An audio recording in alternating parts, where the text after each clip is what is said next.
Assalamualaikum warahmatullahi wabarakatuh. Waalaikumsalam Pak Pur. Gimana kabarnya Pak Gilang hari ini? Alhamdulillah sehat Pak Pur. Baik, menarik sekali ya. Tadi pagi Pak Gilang nge-WhatsApp saya katanya pengen jadi ketemu. Ada yang satu yang diobrolin nih apa sih kira-kira Pak Gilang? Ya sebelumnya saya minta maaf Pak Pur, mungkin mengganggu aktivitas Pak Pur. Ya tadi saya menghubungi Pak Pur melalui WhatsApp. Ya. Jadi sebetulnya saya itu ada sesuatu yang ingin saya obrolkan dengan Pak Pur berkaitan dengan tugas dan tanggung jawab saya sebagai pendidik. Baik. Kira-kira apa tuh? Jadi begini Pak Pur, saya itu kan mendapatkan dipercaya juga di sekolah itu sebagai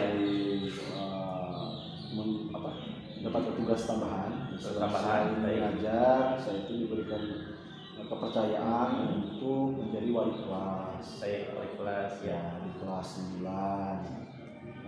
Dan ternyata akhir-akhir ini sebetulnya minggu-minggu ini saya sering kali mendapatkan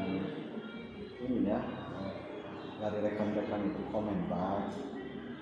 Ada beberapa murid saya di kelas 9, saya itu wali kelas 9 yang tidak masuk. Jadi mereka itu ada 5 orang sebetulnya dan itu ternyata berulang gitu Pak. Berulang.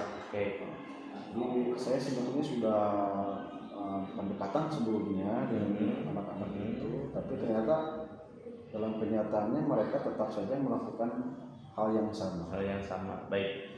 Ya, diperjelas tadi Bapak mendapat tugas sama sebagai wali kelas, ada kedapatan 5 orang peserta yang jarang masuk. Ya, baik. Nah, tujuan di coaching kali ini Bapak berharap apa nih di endingnya? Nah, begini Pak Epul, mungkin dengan saya ngobrol dengan Pak Epul, saya bisa mendapatkan pencerahan atau juga solusi lah.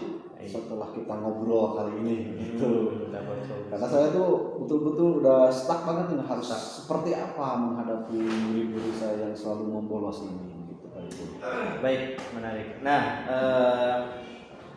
apakah ketidakhadiran anak ini Bapak sudah identifikasi kira-kira sudah diidentifikasi apa alasan atau latar belakang atau motif dari anak ini sehingga mereka melakukan bolos atau tidak masuk kelas ini berulang kali? Ya, betul Pak Ibu. Sebetulnya begini ya, mungkin karena saya itu sebagai wali kelasnya, jadi mereka mah kalau pelajaran saya mah hadir mungkin karena untuk menghargai atau apalah, saya tidak tahu. Tapi ketika dalam pelajaran tertentu yang di luar pelajaran saya, kebetulan saya mengaku bahasa Inggris, itu mereka itu memilih untuk tidak hadir dan saya itu bertanya sebetulnya apa. Selanjutnya mereka itu bilang katanya yang pertama karena Pak pembelajarannya membosankan. Belajar membosankan. Ya mungkin apakah itu benar atau tidak kan itu saya juga tidak tahu. Mungkin itu hanya alasan saja atau bisa juga menjadi sebuah kenyataan. Membosankan katanya Pak karena hanya tugas saja terus mencatat gitu. Jadi katanya kami itu tidak memiliki motivasi untuk belajar. Boring mungkin lah gitu ya, merasa tidak menarik gitu pembelajarannya. Itu menurut versi mereka. Ya. Kalau menurut Bapak, itu kan yang tadi disampaikan itu ada di lingkungan sekolah Pak ya? Ya, betul. Kalau di lingkungan luar sekolah ada tidak yang mempengaruhi mereka mengulang perbuatan mereka? Ya betul Pak Ibu, sebetulnya begini ya, saya tuh agak gimana juga ya, aneh juga karena pemicunya tuh yang pertama itu hanya 2 orang. Hanya 2 orang saja yang mereka itu, kebetulan semuanya laki-laki, hanya 2 orang saja yang jarang masuk itu. Tapi seiring berjalannya waktu ini jadi merembet ke 3 orang. 3 orang yang lainnya, dan saya perhatikan ternyata mereka itu memang satu circle lah, satu pertemanan. Mungkin pengaruh pertemanan itu juga lingkungan bisa berpengaruh terhadap minat belajar mereka. Mungkin temannya asalnya mau berangkat ke sekolah karena ajakan dari temannya yang lebih asik jadi mereka memilih untuk bolos, mangkir gitu. Baik. Nah, kira-kira menurut Bapak nih setelah kita tadi menemukan possibility identifikasi sumber masalah yang men-trigger mereka melakukan hal yang tadi disebutkan ketidakhadiran itu. Menurut Bapak, apakah ada solusi yang bisa mengikis alasan mereka yang pertama itu pembelajaran yang membosankan, yang kedua itu lingkungan yang mempengaruhi mereka? Ada solusi yang menurut Bapak ini kayaknya akan bisa dilakukan? Yang paling masuk untuk hal ini gitu ya.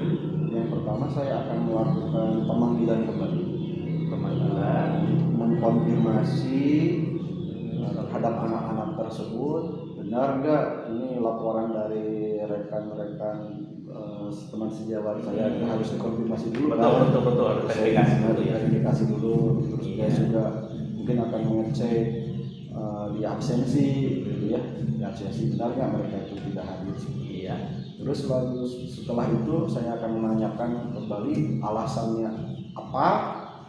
Apakah benar seperti yang tadi dikatakan bahwa memilih untuk bolos atau tidak masuk itu karena pembelajarannya yang membosankan, perlu dikonfirmasi kembali. Yang kedua yang akan saya lakukan, melakukan home visit atau visitasi ya. Karena saya rasa penting untuk mengkonfirmasi dengan orang tua. Betul. Karena bisa saja mungkin Pak Ipul kalau dari rumah itu mereka berangkat gitu ya, bilangnya ke orang tua berangkat, ternyata pas sekolah belok gitu ya, memilih untuk bolos. Iya. Dan yang selanjutnya pasti saya akan melakukan konsultasi dengan guru BK-nya, dalam hal ini Bu Haji Santi, dan kesiswaan. Saya akan meminta saran bagaimana cara menghadapi siswa yang sering bolos dengan pendekatan ya konseling mungkin ya, yang lebih supaya lebih bisa masuk ke mereka itu seperti apa. Oke, kita ulangi. Saya coba rangkum tadi ada beberapa solusi yang yang memungkinkan untuk panggilan dilaksanakan. Pertama itu pemanggilan, yang kedua home visit, yang ketiga konsultasi dengan guru BK. Ada lagi? Sepertinya itu yang cukup untuk hal yang mungkin dilakukan untuk saat ini mungkin tiga rencana. Kalau poin yang tadi, kalau konsultasi mungkin akan nanti melibatkan guru BK-nya ya, nanti. Kalau untuk home visit dan pemanggilan, apakah ada unsur atau pihak lain yang mungkin Bapak bisa libatkan demi mensukseskan rencana atau solusi yang Bapak coba pikir? Untuk home visit, karena kan saya itu di daerah ya Pak Ipul, di kampung ya, betul. Jadi kalau anak itu tinggal dalam satu RW pun kadang lokasinya bisa melintasi bukit, menuju lembah ya. Kadang saya itu tidak tahu lokasinya. Nah, ada kebetulan ada rekan saya, beliau sebetulnya bukan bertugas sebagai guru tapi di tenaga administrasi sekolah. Tapi beliau itu namanya Om Denny, Pak Denny. Ya, beliau itu orang asli dekat sekolah saya, jadi dia itu tahu Medan. Tahu rumahnya si A, si B-nya itu tahu. Nah, pasti saya akan meminta bantuan beliau untuk mengantar. Pak Den, ini hari ini misalkan saya mau visit ke rumahnya si A, ayo. Gitu. Baik. Wow, sangat rinci ya rencana aksinya tadi. Nah, menarik Pak, karena lihat home visit, kemudian konsultasi dan pemanggilan. Menurut Bapak, waktu yang tepat Bapak pastikan rencana aksi ini dimulai itu kapan, dan apakah itu membutuhkan waktu berapa hari? Yang paling tepat untuk waktu rencana aksi ini dilakukan minggu depan. Jadi saya tidak akan menunggu lama lagi, karena kan minggu depan kita sudah mulai masuk di tahun pembelajaran baru. Saya akan mulai bergerak minggu depan. Siswa saya itu kan yang bermasalah itu ada 5 orang. Sepertinya dalam 1 minggu itu saya akan selesai melakukan home visit dengan rekan saya Pak Denny. Waktu 1 minggu sepertinya Cukup akan ya? Cukup untuk satu hari satu orang mungkin. Ya, itu satu hari satu orang, Pak. Kalau untuk konsultasi dengan guru BK? Itu bisa di pembelajaran sebelumnya. Oh, bisa di pembelajaran. Oh iya, betul. Setelah jadi MPC setelah pembelajaran selesai, lalu saya sore harinya. Baik. Kalau untuk pemanggilan yang bersangkutan yang 5 orang itu, apakah bergrup atau satu-satu? Nah, karena ini membutuhkan komunikasi yang mendalam lagi, berarti saya akan lakukannya tidak 5 orang dulu langsung, tapi misalkan hari ini satu, biasanya satu lagi dalam waktu 1 minggu. 5 hari berarti. 5 hari juga sama ya? Ya, misalkan hari ini anaknya panggil, sorenya saya kunjungi rumahnya. Betul. Baik, rupanya kalau kita melihat ya Pak dari tujuan awal Bapak untuk mencari solusi atau pemecahan masalah,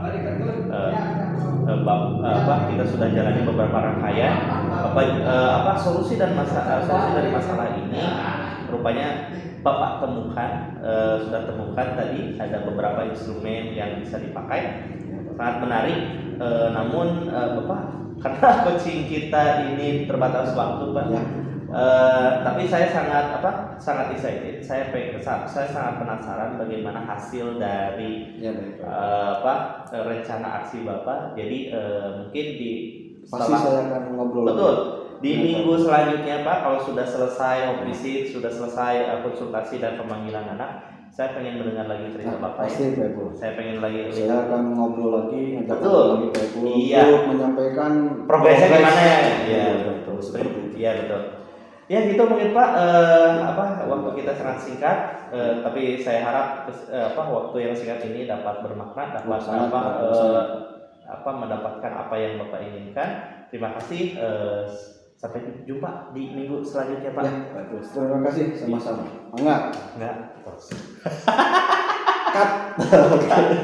Nah, ganti peran. Cekelah. Iya, sip. Pak Ibu, panjang itu masih? Iya, sip.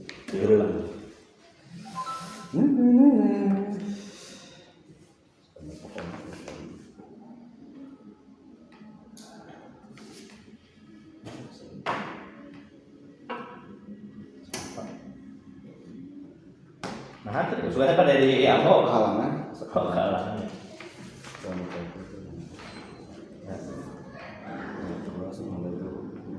Oke, berarti dulu ya. Oke, selamat sore Pak Ibu. Selamat sore Pak. Apa kabar nih? Sehat? Sehat alhamdulillah. Namun ya sekarang karena pergantian cuaca Pak agak-agak bingung dikit lah. Oh, berarti harus betul-betul jaga kesehatan. Betul, harus jaga kesehatan. Itu juga nanti ada sangkut pautnya dengan yang nanti saya mau bicarain. Oh gitu ya. Ya, saya senang sekali nih Pak Epul. Tiba-tiba tadi saya dapat telepon dari Pak Epul. Bilang mau ngobrol nih. Ada apa nih Pak Epul? Mau ngecek ngobrol saya gitu. Ya. Alhamdulillah hari ini kita bisa bertemu ya Pak Epul. Iya Pak. Kalau boleh saya tahu nih kira-kira ada apa atau apa yang bisa saya bantu nih Pak Epul?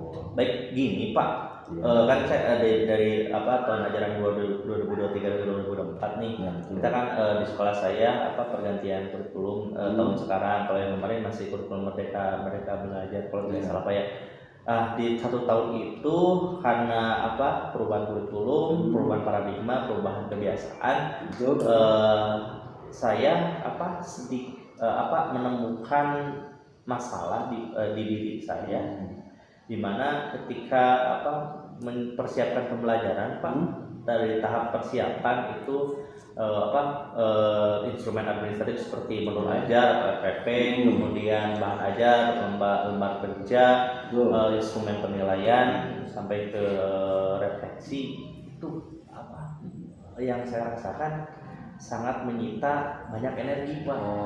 Alhasil pembelajaran itu kadang sisa dari energi yang dihabiskan hampir habis di persiapan gitu. Pengen niatnya itu maksimal di pembelajaran, dibuat instrumen semenarik mungkin.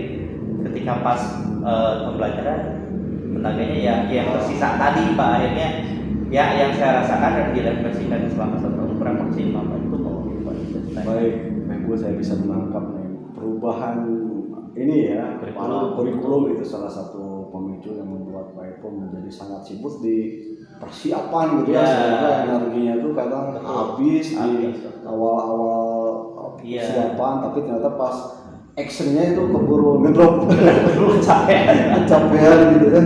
Apalagi dengan ini kan Pak, saya ngajar kelas 7 kelas 8. Jadi kan instrumennya juga harus 2 ya, beda kalau misalkan satu tingkat gitu kan, kemungkinan kan tidak jauh beda gitu, kemungkinan kan berbeda gitu. Ini tingkatnya yang berbeda, tentu saja energinya pun harus membutuhkan energi yang lebih ya Pak Eko. Betul. Biasa nih Pak Eko. Nah, setelah saya mendengarkan tadi keluh kesah Pak Eko di awal, kira-kira tujuan yang ingin dicapai dari Pak Eko dari pembicaraan kita sore hari ini apa kira-kira? Tujuannya mungkin saya mungkin dapat beberapa mungkin dari arahan Bapak, saya bisa mendapat beberapa solusi atas kejadian atau kondisi saya 1 tahun ke belakang, supaya tidak terjadi lagi di tahun yang baru nih, karena kita kan menyambut tahun ajaran yang baru nih Pak. Semangat baru juga harus ada gitu. Oke. Jadi Pak Eko ingin mendapatkan sesuatu ya. Betul ya. Supaya tidak terulang lagi Pak. Supaya tidak terulang lagi. Betul Pak. Baik Pak Eko. Nah, kira-kira nih tadi Pak Eko berbicara tentang persiapan kan, bagaimana ini cara mengajar yang baik dan benar itu dengan persiapan yang baik juga. Nah, yang ditakutkannya tadi Pak Eko pas mengajarnya itu keburu habis, capek. Nah, sebetulnya saya pengen tahu nih, menarik nih Pak Eko. Menurut pendapat Pak Eko, kondisi ideal seperti apa sih yang diidamkan oleh Pak Eko dalam mempersiapkan dalam pelaksanaan pembelajaran itu? Kondisi ideal mungkin kalau dari sisi saya, pada saat tahap persiapan itu bisa dibantu atau mungkin dapat tools atau mungkin aplikasi atau terserah. Jadi sehingga di tahap persiapan tidak terlalu banyak energi yang terbuang, saya bisa memaksimalkan di pembelajaran pelaksanaan Pak, karena menurut saya pendidikan itu saat pembelajaran bukan hanya hal administratif. Benar Pak. Itu hanya itu juga penting, tapi itu penunjang. Tapi yang penting itu pelaksanaan dan juga nanti dievaluasi.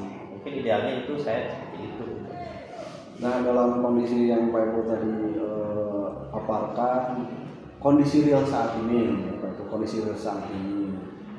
mengenai kondisi ideal itu Pak Eko sekarang posisinya di mana? Kalau ada skala 1 sampai 10, Pak Eko yang pasti posisinya ada di skala mungkin kalau dari 1 tahun ke belakang saya menempatkan diri saya di posisi 4, karena saya rasa karena kelelahan tadi, banyak hal yang harus dikerjakan selain daripada mengajar, akhirnya pembelajaran juga saya rasa tidak terlalu maksimal. Saya mungkin posisi, saya tidak berani ke posisi 7, 8, 9, itu udah 4 saja. Kayaknya ini yang lebih realistis gitu Pak. Jadi posisi real pada saat ini di 4 Pak Eko itu ada di skala 4 ya, itu Pak.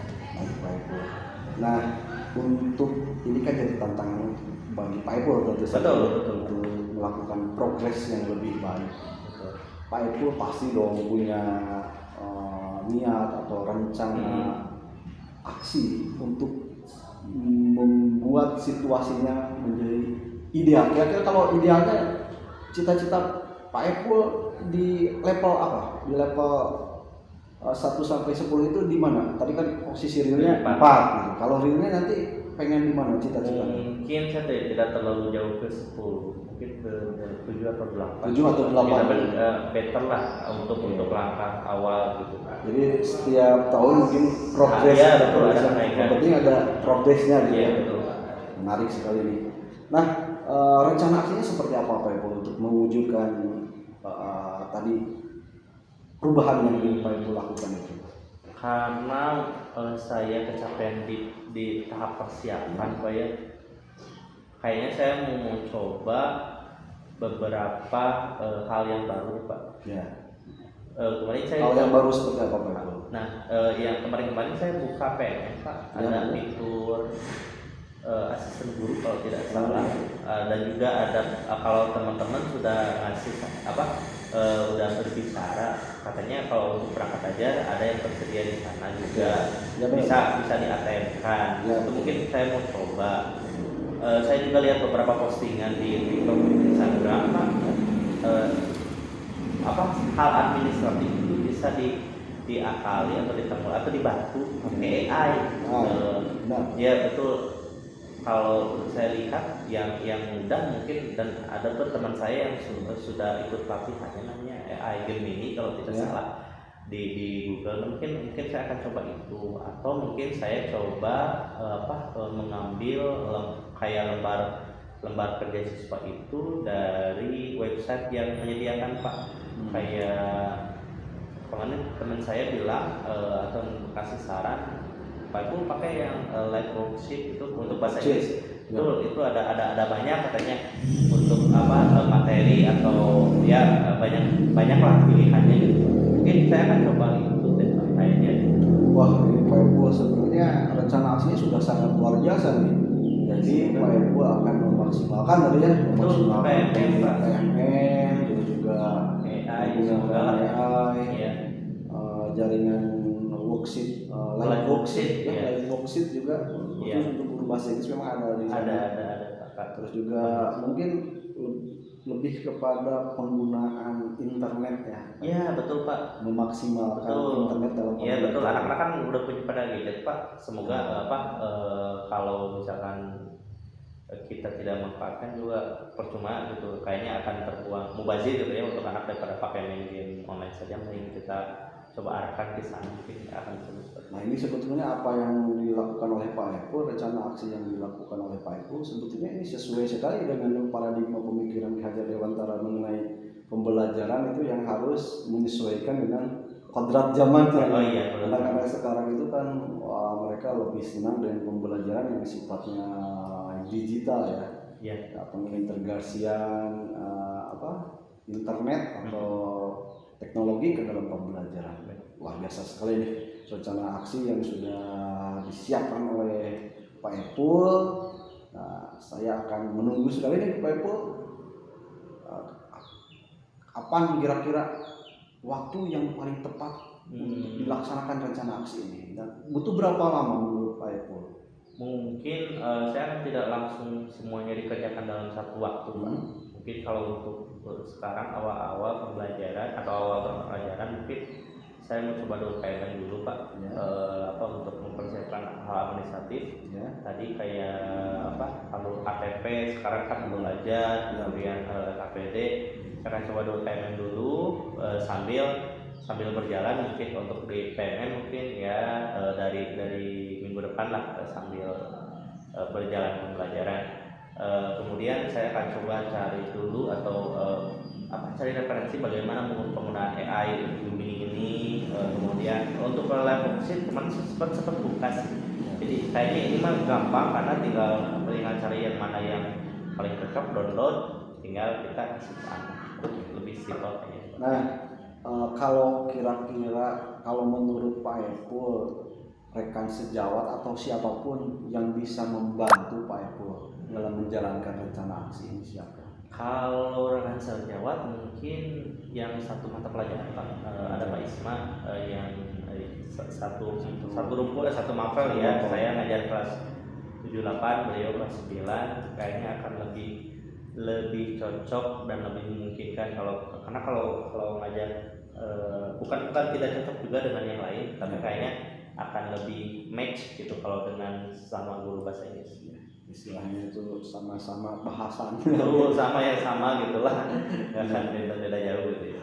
Aduh, Pak Epul, ini sudah saya dengarkan rencana aksi, tadi identifikasinya juga sudah saya dapat.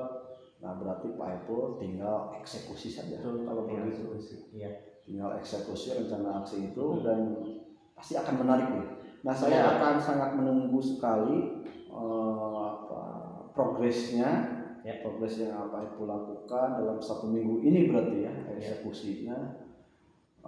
Dan mungkin kira-kira bisa ngobrol lagi Pak Epul dengan saya? Pasti Pak, kayaknya deh untuk mungkin 2 minggu ke depan atau 1 minggu ke depan Pak di weekend kita mungkin bisa bertemu kembali. Mungkin kita coba cari tempat yang enak Pak. Mungkin kalau di sekolah kan agak terlalu resmi ya, mungkin kita cari yang enak lah, mungkin di rumah atau di mana Pak ya. Siap Pak Epul, saya akan sangat senang sekali nih mendengarkan curhatan Pak Epul selanjutnya sambil mendengarkan progres yang nanti Pak Epul dapatkan. Sukses buat Pak Epul. Semoga Pak. Saya yakin usaha dan rencana aksinya akan berjalan. Amin. Mungkin karena waktu Pak Epul bukannya tidak ngobrol panjang. Saya rasa untuk pertemuan kita kali ini cukupkan sekian dulu saja ya. Sampai ketemu lagi minggu depan. Terima kasih Pak Epul sudah mau ngobrol dengan saya. Enggak.